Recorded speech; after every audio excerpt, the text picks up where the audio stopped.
Hai adik-adik semua, Assalamualaikum warahmatullahi wabarakatuh. Perkenalkan, aku Tasa Nastitiwaris, tapi biasanya dipanggil Aca. Jadi adik-adik semua bisa panggil aku Kak Aca ya. Oke, hari ini kita akan belajar bahasa Indonesia. Tapi secara spesifiknya tentang apa ya? Oke, hari ini kita akan belajar tentang berita. Apa sih itu berita? Apa aja sih jenis-jenis berita? Kayak gimana sih caranya mengidentifikasi struktur dalam berita? Kita akan bahas tuntas hari ini. Siap ya? Yuk kita belajar bareng. Nah, teman-teman, hari ini kita akan belajar materi tentang berita ya. Oke, kita lanjut. Oke, apa sih sebenarnya berita itu?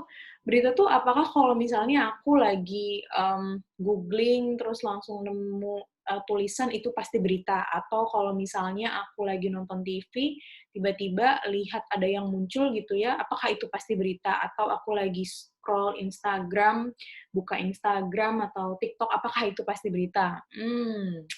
Oke, kalau dari definisinya ya, berita itu adalah informasi seputar peristiwa luar biasa yang terjadi pada suatu waktu atau aktual.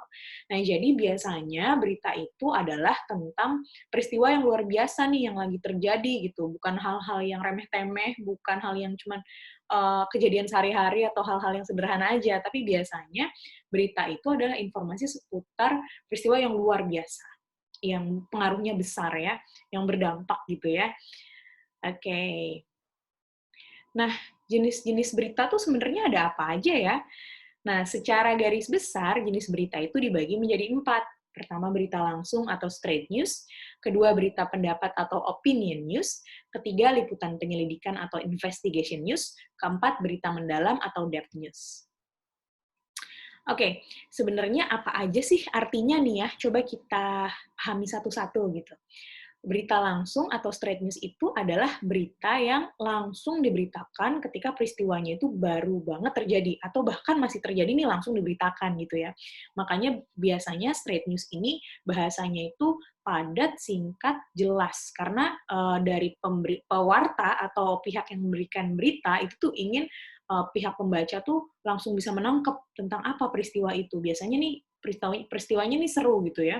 Jadi ketika kita buka nih, oh contohnya seperti di Detik News gitu, pas kita buka, oh misalnya ada kejadian apa nih, pencurian motor, atau misalnya ada kejadian apa nih, salah satu misalnya presiden meluncurkan vaksin, nah, atau misalnya ada apa nih berita yang paling baru-baru, vaksin terbukti efektif, nah seperti itu. Nanti kita bisa langsung lihat di berita langsung gitu ya, di straight news.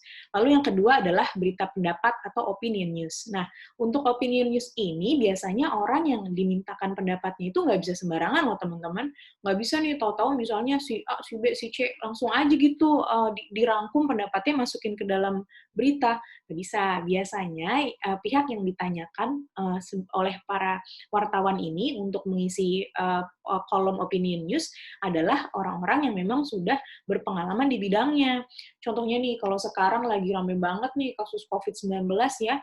Nah, orang-orang yang dianggap tepat nih untuk mengisi opinion news biasanya adalah dokter, atau misalnya suster kah, atau misalnya dosen akademik kah, atau misalnya tim vaksinasi, seperti itu. Jadi, biasanya memang orang-orang yang sesuai dengan bidangnya atau informasi yang diceritakan. Lalu yang ketiga adalah liputan penyelidikan atau investigation news. Kalau ini biasanya beritanya seputar tentang penyelidikan suatu kasus. Contohnya misalnya kasus apa ya teman-teman?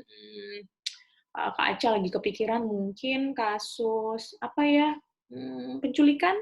Nah, nanti bisa diceritakan tuh di dalam investigation news. Jadi siapa yang diculik, kenapa diculik, motifnya seperti apa, caranya bagaimana, lalu ketika ditangkap lagi ngapain pelakunya, kayak gitu, lalu bagaimana kondisi pihak yang diculik, seperti itu. Jadi nanti dalam liputan penyelidikan itu dia bisa menceritakan secara mendalam tuh tentang tahap per tahap atau step by step itu seperti apa gitu ya, tentang liputan penyelidikan ini. Biasanya berfokus pada kasus tertentu. Nah, yang terakhir adalah berita mendalam atau depth news. Berita depth news ini kebalikannya ya dari straight news. Kalau straight news itu kan tadi pokoknya yang padat, singkat, cepat saat itu juga. Nah, kalau yang berita mendalam atau depth news itu, dia biasanya memiliki kurun waktu agak lama, karena proses investigasinya atau proses mencari tahunya itu ya, itu agak lama. Nggak seperti berita langsung atau straight news yang langsung aja diberitakan. Nah, sekarang kita mau bahas tentang ciri-ciri teks berita. Jadi secara garis besar ada 7 nih teman-teman. Teks berita itu cirinya pertama menarik, kedua terkini, ketiga dapat dipercaya, keempat diterima oleh masyarakat, kelima jelas berisi, keenam kalimatnya sederhana, ketujuh segera disampaikan. Nah, secara garis besar ciri-ciri teks berita ini juga dibagi dua, ada yang membanggakan dan ada yang memotivasi. Membanggakan tuh biasanya berisi mengenai hasil atau prestasi seseorang, misalnya ada uh, let's say kalau misalnya dulu nih pemain bulu tangkis yang terkenal banget gitu ya, Taufik Hidayat, atau mungkin Minions ya, bagi teman-teman yang suka main bulu tangkis pasti tahu nih siapa Minions, meraih medali emas di ajang bulu tangkis dunia, misal seperti itu. Atau teks berita yang memotivasi, ini biasanya mungkin tentang temuan-temuan gitu ya, yang membuat kita tuh sebagai pembaca jadi terdorong nih, wah dia bisa, kenapa aku enggak gitu. Jadi untuk memotivasi pembaca untuk bisa menjadi lebih baik lagi. Nah, secara umum teks berita itu memiliki 4 struktur utama. Apa aja tuh? Nah, yang pertama adalah kepala berita atau head, judul berita yang paling atas gitu ya. Yang kedua adalah teras atau lead. Nah, teras atau lead ini adalah poin yang paling penting nih. Ini adalah satu paragraf pembuka yang memuat intisari berita. Biasanya berisi poin dari Adik Simba. Apa ya Adik Simba? Masih ingat nggak Adik Simba apa? Nanti kita bahas ya. Nah, lalu yang ketiga adalah tubuh atau body. Ini biasanya bagian isi yang menjelaskan unsur adik Simba itu. Jadi udah dijelasin nih di lead-nya adik Simbanya apa. Nanti secara lebih detail itu akan dibahas di bagian tubuh atau body. Nah, yang keempat adalah kaki atau leg paling bawah ya. Itu isinya adalah penutup yang berupa kesimpulan dari keseluruhan berita. Oke, sekarang nih kita bahas sedikit tentang ragam bahasa jurnalistik, ciri-cirinya tuh seperti apa. Ciri-cirinya tuh ada 5. Yang pertama singkat, kedua padat, ketiga sederhana, keempat lugas, kelima menarik. Jadi intinya kalau misalnya lagi membuat berita gitu ya dengan bahasa jurnalistik, penulisnya harus memastikan bahwa unsur beritanya itu sudah mengandung kelima hal ini gitu. Kenapa sih gitu ya? Alasannya adalah agar baik pewarta, wartawan yang nulis nih yang memberikan berita itu bisa menyampaikan berita secara cepat dan kita sebagai yang menerima ini juga bisa tahu beritanya atau kejadiannya seperti apa secara cepat dan bisa nangkep gitu langsung. Karena kalau misalnya bayangin nih bahasanya bertele-tele atau terlalu detail misalnya, kita bisa kehilangan fokus apa sih sebenarnya yang mau diberitakan gitu. Makanya para jurnalis itu harus buat tulisan itu yang pokoknya singkat, padat, sederhana, lugas, menarik. Jadi bahasanya nggak susah, nggak bertele-tele, nggak perlu kita buka kamus besar KBBI dulu gitu ya untuk cari tahu satu kata atau artinya satu kalimat. Gimana kita mau bisa selesai kan baca beritanya gitu. Jadi pokoknya intinya harus dibuat singkat, padat, sederhana, lugas dan menarik ya. Nah, ini juga nih yang penting, bahasa yang digunakan dalam teks berita itu harus baku, atau harus sesuai dengan standar bahasa Indonesia. Nggak bisa kalau misalnya nggak sesuai dengan standar bahasa Indonesia, masa kita di depan aja mau nulisnya, "Hai guys," wah apa tuh guys? Nggak masuk tuh di dalam kamus besar bahasa Indonesia. Atau misalnya kita nulis berita disingkat-singkat, kayak nulis pesan gitu ya, kayak nulis chat. Misalnya, um, Taufik Hidayat, peraih MDLI EMS. Wah, apaan tuh MDLI Mas? Yang berprestasi, YG, berprestasi, apa itu? Nggak ngerti kan? Nah, nggak boleh kayak gitu. Jadi, bahasa yang digunakan dalam teks itu pokoknya harus baku dan sesuai dengan standar bahasa Indonesia ya. EYD-nya harus pas. Oke. Nah, ini juga penting nih. Jadi seorang penulis berita tuh harus berani juga bertanggung jawab atas semua informasi yang disampaikan. Dia nggak boleh menambahkan atau mengurangi informasi sesukanya. Kenapa sih? Karena dampaknya bahaya, teman-teman. Teman-teman pasti udah sering kenal kan, atau sering dengar istilah, ih ini fake news nih, ini hoax, kayak gitu kan. Nah, dampak berita yang buruk atau yang bohong atau yang salah itu bahaya banget ya untuk kita nih sebagai penerima berita. Makanya sebagai penulis atau sebagai jurnalis tuh mereka harus bisa nih bertanggung jawab, memastikan bahwa yang mereka tuliskan itu nggak ditambah-tambahin, nggak dikurang-kurangin, dengan opini mereka sendiri gitu ya. Oke, tadi kita udah sempat sebut adik Simba. Apa sih adik Simba? Ini dia. Jadi unsur di dalam teks berita itu harus ada adik Simbanya ya. Apa, di mana, kapan, siapa, mengapa, bagaimana. Yuk, lebih detailnya seperti ini. Jadi, apa A-nya itu adalah tentang apa? Peristiwa apa yang diberitakan? Di mana peristiwa itu terjadi? Kapan peristiwa itu terjadi? Siapa yang terlibat? Mengapa bisa terjadi? Bagaimana peristiwa itu terjadi? Nah, jadi si adik Simba nih harus jelas gitu.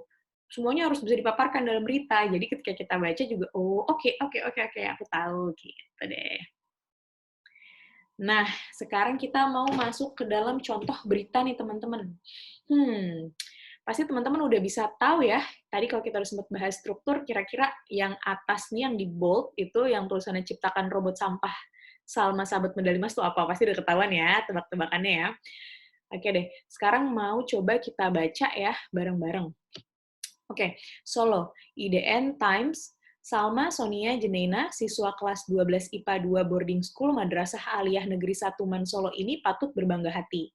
Pasalnya, di usianya yang masih belia, gadis kelahiran Jakarta 1 Oktober 2001 tersebut berhasil memperoleh medali emas dalam ajang World Robot Games 2019 yang digelar di Bangkok, Thailand pada 29 sampai 31 Agustus 2019.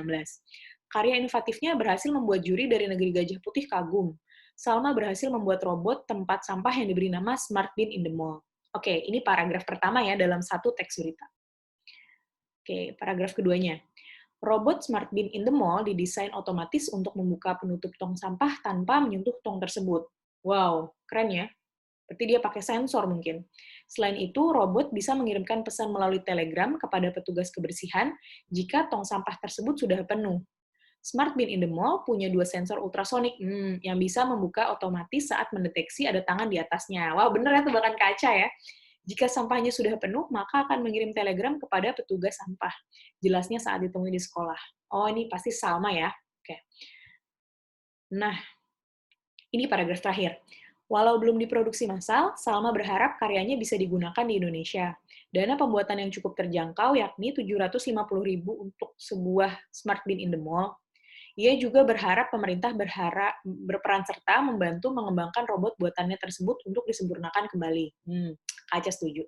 Salma meyakini produksi robot ini di Indonesia bisa memberikan banyak manfaat. Ih, keren banget Salma. Kaca juga percaya kok kalau misalnya kita bisa memberikan manfaat lebih gitu ya, apalagi kalau udah menghasilkan temuan seperti Salma. Oke, sekarang ayo kita bareng-bareng coba identifikasi ide pokok pada teks berita tersebut ya. Dan kita juga mau identifikasi unsur adik simbanya ada di mana aja. Yuk, kita lihat yuk. Oke, unsur adik simbah. Sekarang ada 3 nih ya, pernyataannya seperti itu. Kita tebak kira-kira di unsur adik simbanya ini apa. Apakah itu untuk menjawab apa, di mana, kenapa, siapa, mengapa, atau bagaimana gitu ya. Oke, pernyataan yang pertama. Salma Sonia Jeneina, siswa kelas 12 IPA 2, boarding school Madrasah Aliyah Negeri 1 Man Solo. Clue-nya ada Salma Sonia Jeneina. Apa kira-kira? Yap, betul. Siapa? Jadi ini untuk menjawab unsur siapa ya. Siapa yang berhasil memperoleh medali emas dalam ajang World Games 2019? Salma Sonia Janina. Oke, yang kedua. Salma membuat robot tempat sampah yang diberi nama Smart Bin in the Mall. Oke, Smart Bin in the Mall. Salma membuat, apa ya, ada yang bisa tebak? Oke, itu untuk menjawab unsur apa. Apa yang Salma buat hingga berhasil memenangkan kompetisi World Robot Games 2019, yaitu dia membuat tempat sampah. Keren ya, yang diberi nama Smart Bin in the Mall. Oke, yang ketiga pernyataannya adalah ajang World Robot Games 2019 diadakan di Bangkok, Thailand. Di mana? Betul. Jadi di mana diadainnya ya? Di Bangkok, Thailand. Next. Oke, ini ada pernyataan lagi. Ajang World Robot Games 2019 diadakan pada 29 sampai 31 Agustus 2019. Kapan? Betul, karena tadi ada penjelasan spesifik ya tentang tanggal 29 sampai 31 Agustus 2019. Jadi pertanyaannya adalah kapan? Kemudian, Smart Bin in the Mall sangat inovatif dan mampu membuat juri kagum. Apa yo? Mengapa? Mengapa robot yang sama buat dapat memenangkan ajang World Robot Games 2019? Karena sangat inovatif dan membuat juri kagum. Jadi, itu menjelaskan ya penyebabnya kenapa dia menang. Ternyata karena dia bisa membuat juri kagum. Jangankan juri, Kak Aca aja kagum. Adik-adik pada kagum nggak? Oke, yang terakhir, Salma berharap hasil robot Smart Bin in the Mall karyanya bisa digunakan di Indonesia. Apa ya kira-kira? Bagaimana? Bagaimana harapan Salma ke depannya untuk robot Smart Bin in the Mall? Harapannya bisa digunakan di Indonesia. Oke, terakhir adalah mengidentifikasi ide pokok ya. Oke. Yang pertama, di paragraf pertama tadi kita bisa ingat ya bahwa kita lihat di situ ide pokoknya adalah tentang Salma Sonia Jeneina berhasil memperoleh medali emas dalam ajang World Robot Games 2019. Karena tadi sedikit ngebahas tentang background-nya si Salma gitu ya. Oke, yang kedua adalah ide pokoknya robot smart bin in the mall didesain secara otomatis untuk membuka penutup tong sampah tanpa harus menyentuh tong tersebut. Tadi ternyata kan itu ada sensor motorik gitu ya, kalau nggak salah ya, tadi Kak Aca ingat. Nah, di situ dijelaskan di paragraf kedua. Lalu di paragraf ketiga, tadi berisi tentang harapannya Salma. Dia berharap semoga temuan ini bisa digunakan di Indonesia. Maka ide pokoknya adalah Salma berharap hasil karyanya bisa digunakan di Indonesia. Oke, kita selesai juga belajar hari ini. Segitu aja pembahasannya tentang materi tentang berita ya. Semoga bermanfaat untuk teman-teman semua, buat adik-adik semua. Semoga bisa menambah ilmu dan pengetahuannya. Kak Aca undur diri dulu. Wassalamualaikum warahmatullahi wabarakatuh. Bye.